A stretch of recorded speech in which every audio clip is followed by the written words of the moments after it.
I wanted to share a story about a pottery camel that is in Oxford's Ashmolean Museum. If you visit the museum, just go in through the main doors to the back and up one flight of stairs, and in a glass cabinet in the Asian and European Crossroads Gallery, you'll see the camel. It is from the Tang Dynasty, 600 to 900 AD. It's a Bactrian camel, in other words, a camel with two humps. And this pottery camel has brown glazing that appears a bit haphazardly applied, but actually the glazing matches the woolly fur on these camels on the tops of their humps and around their manes. There's a plaque for the camel. It just says model of a camel and a few things about it. It's the number 2 item on this plaque here. But this camel has a much richer history, and what we know about its history starts in 1924 when Paul Jacobsthal bought it. Paul was a professor of archaeology at Marburg University in Germany. He built a reputation in classical art history, ancient Greek, and adding to that in the early 1920s an interest in the influence of Greek art on Celtic art. And in the 1920s, he traveled around Europe. He visited museums and art dealers to build an artifact collection for his university, and a bit of his own collection as well, which is how he came to own this camel. Well, I heard about the story behind the camel from a 2016 article in the Oxoniensia journal written by Dr. Katharina Ulmschneider and Dr. Sally Crawford in the Oxford University School of Archaeology. I emailed them after reading the article, thanking them for it, and they sent me this booklet, which they put together for an exhibition about Paul a few years ago. That's Paul here. Well, thank you to both of them for their article, for the booklet. It is from their work that I'm drawing from for this video. And also, I'm drawing from Paul's own writing about his life, which I read, and it is kept in the Bodleian Library in Oxford. Camels like the one Paul had were the main way that goods were transported across the Silk Road, which was reopened during the Tang Dynasty, and it became a time of great exchange of ideas and art. And Paul had an interest in Chinese history, and he had an interest in animals and art in general, and that might have been the reason that he bought this camel. But the camel stayed with him for the rest of his life because it meant something to him personally. And that was because starting in 1933, the first round of Jewish professors were fired from their jobs in Germany. Paul's parents were Jewish. While he survived the first round of firings, he was prohibited from publishing and traveling and was eventually fired in 1935. Along the way, unfortunately, he had a star pupil of his, Alexander Langsdorff. Paul and Alexander had visited museums in France and Italy together. They published a book together, but then Alexander joined the Nazi Party and later the SS.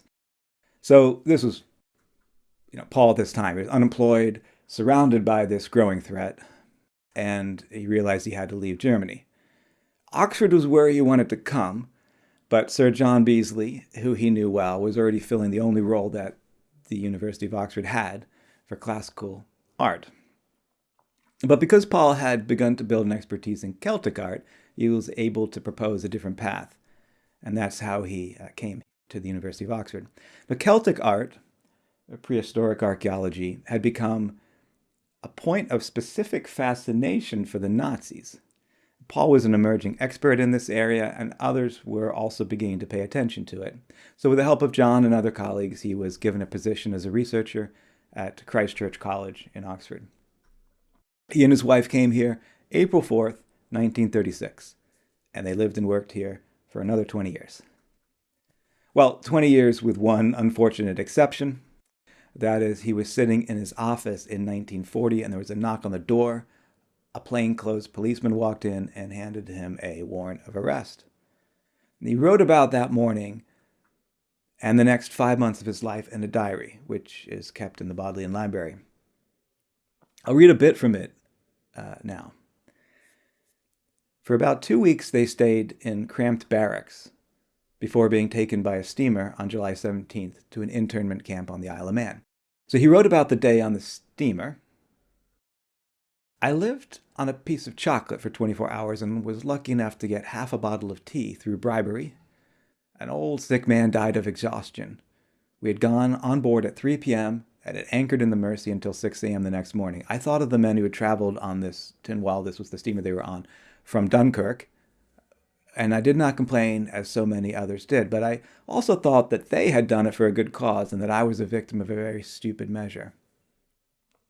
So for 5 months, until September 30th, he was held in this internment camp with many other Germans in England, in fear that they may be fifth columnists or colluding with the enemy. Paul says, the beds were in a bad state of repair. People under 55 had 2, over 55, 3 blankets. There was no linen. We had no electric light in the bedrooms, and it took weeks before, through theft and bribery, we got hold of 3 bulbs for the kitchen staircase and the common room. The ladder, 15 foot by 15 foot, had 2 tables, far too small for 18 men. Other requisitions in kitchen and bedrooms were missing, but we had Richard Cohn, a man with an inventive mind and sound training in occupied countries 1914 to 1918, who searched scrap in basements, stole wood, nails, and screws, and made shelves, commodes, or lampshades out of nothing. Richard Cohn was the strongest and most interesting personality among this group.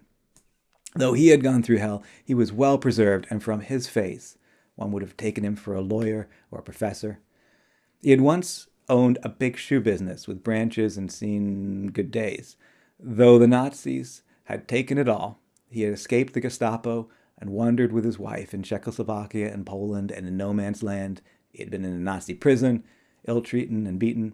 Worse was the odyssey of his boys, who were now in Canada. His sons were deported. But he was immensely loyal and helpful. Those are the words of Paul in his diary about some of his time in the internment camp. The Hutchinson internment camp, like other camps, were run on the same lines. Paul writes, probably on central order from the Home Office, self-administration of the internees under control of military and authorities. A wise system developed by the British in the colonies where the natives were clever enough to look after themselves. And these natives, referring to him and his colleagues, were very clever indeed. Each house had a house father elected by a ballot for a limited period. They met every day and discussed affairs of public common interest. 3 or 4 of them formed a special committee with a lawyer, a doctor, and a rabbi as advisors. On top, appointed by the commander and responsible to him, a camp father. No internee was allowed to approach the military authorities directly, neither to write nor to speak to them. Everything went through the house fathers and the camp father. Post office, camp bank, the canteen, and to some extent the hospital were all run by the internees. And some of them were also working in the commander's office, the parcel, and the intelligence department. It would be unfair to deny that most of these people worked very hard and usefully, for they had all the virtues of the German race, efficiency, and the gift of organization. Collaboration between the military authorities and the internees worked smoothly and satisfactorily, but there was one delicate problem.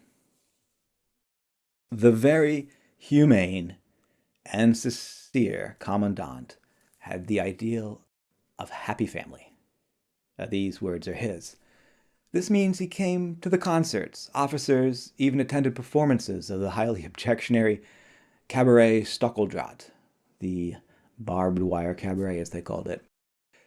He had a hall built for meetings, prepared a scheme for the library, and artists were asked to decorate offices with paintings. But I found that men of higher moral standard held the view, I am either an internee or a free artist. You can't have your cake and eat it. We were afraid that one day some stupid and servile ex-internee would write a letter to the editor of the Times with a vivid and edifying picture of the happiness in the Hutchinson camp. And I was personally not in a position to take a stand on this problem, but I always avoided attending any performance where I was likely to meet officers. Letters would take 3 weeks to arrive either way between the men and their families, and hardly any other aspect of internment has done so much harm to the sincere and profound admiration of everything English. They had interned in Oxford, all university people, but had left out a German dentist because of his useful work. Paul writes, the thread is cut off. One lives on one's past, which suddenly occupies a disproportionately large part of the total field of conscious life.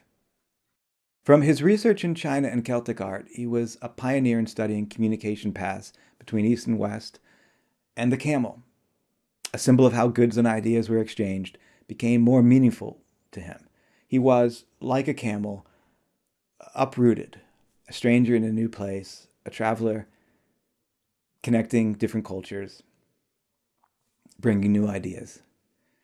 And so the camel sat in the front window of his home office at 118 Banbury Road, in full view of a busy road, while he was being held and was still there when he returned. And that house is still there today. It's just north of downtown Oxford. In 1944, towards the end of World War II, he published what many consider to be his masterpiece, a 2-volume, fully illustrated work, Early Celtic Art. This was published at a time when paper restrictions were in place in England. There was a ration on paper. And this was the type of book that wasn't being printed at that time, yet Oxford University Press printed it. And the reason was, as I mentioned earlier, Hitler and the Nazis had taken a real interest in Celtic art, and they'd been using Celtic art, which dated from about the 5th century BC, as part of a story that they, who were the ancestors of modern-day Germans, were the stem cell from which all Greek and European art flowed from. In other words, the Germans at that time in the 1940s were the inheritance of the origins of all European art. And Paul's book proved the opposite, that the Celts borrowed from the Greeks and that they moved all over Europe and without any specific connection to Germany. As his colleague Martin Jope remembered years after his death, a fine ceramic camel stood in his room throughout his Oxford days. And as Kay Baxendale, the daughter of his neighbors in Oxford, also remembered years later, I only ever saw the downstairs room, which was his study. I can picture this very clearly. It had a great big desk in the window with a camel on the windowsill. I see on the back of one of the photographs that he bought it in 1924 in Germany. It's not a terribly valuable specimen, or he would never have been able to afford it. The camel was bequeathed to Kay through her parents, and then she donated it to the Ashmolean Museum. Well, this is the first video in a series I'd like to call What's the Story Here? Stories of people and places in the area of Oxford and the Cotswolds. There's a lot of history just on this road that Paul lived on, Banbury Road. I'll pick up another story from a few doors down on Banbury Road next time. See you then.